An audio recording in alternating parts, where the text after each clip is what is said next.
Limited এখানে এই ধরনের একটা প্রতিষ্ঠানের সন্ধান আমরা পেয়েছি, সেই বিষয়ে আমরা তদন্ত চলছে। আমরা আরো বিস্তারিত বিষয়গুলো আপনাদের জানাতে পারবো। তবে আপনার কথাটি গুরুত্বপূর্ণ যে হ্যাঁ, এই ইন্টারফেস হিসাবে অথবা উনি খাবারের ব্যবসা এবং উচ্চ বংশীয় গরু ছাগলের বিজনেস এগুলো হয়তো করতে পারেন, এবং হয়তোবা এর আড়ালে উনি আরো অনেক কিছু করেছেন যেগুলো তদন্তাধীন রয়েছে। তবে প্রাথমিক অনুসন্ধানে আমরা কিন্তু ওনার নামে প্রচুর সম্পত্তির স্থাবর সম্পত্তির প্রমাণ পেয়েছি। এইভাবে বেশ কিছু লোকের ৫-৭ জনের সংশ্লিষ্টতার প্রমাণ পাচ্ছি, কিন্তু বিষয়গুলো যেহেতু এখন পর্যন্ত কনক্লুসিভ প্রুফ আমাদের হাতে এসে পৌঁছেনি, সেই কারণে এই বিষয়ে মন্তব্য করাটা এই মুহূর্তে সঠিক হবে না।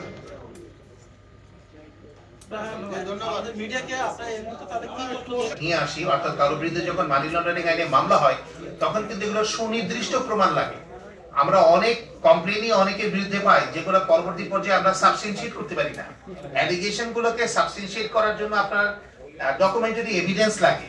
মানি লন্ডারিং আইনে যে অনুসন্ধান হয়েছে প্রাথমিক অবস্থায়, অনুসন্ধানের পরবর্তী পর্যায়ে আমরা এই মামলায় উপনীত হতে আমাদের যে তথ্য প্রমাণগুলো দরকার ছিল সেগুলো আমি সরকারের বিভিন্ন সংস্থা, বিভিন্ন ব্যাংক থেকে আমরা পেয়েছি।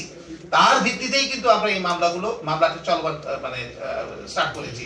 পরবর্তী পর্যায়ে অর্থাৎ তদন্তের পর্যায়ে যখন আরো অনেক কিছু রিভিল হবে আমরা অবশ্যই আপনাদেরকে জানাবো। মামলায় কি শুধু প্রতিষ্ঠানের চেয়ারম্যান এবং এমডি একজনকে আটক করেছি, তাহলে আরেকজনের নাম দিয়ে তাকে গ্রেফতার করা হয়নি। আমরা অভিযান চালাচ্ছি এবং এর সাথে আরো ৫-৭ জনের সংশ্লিষ্টতা আছে।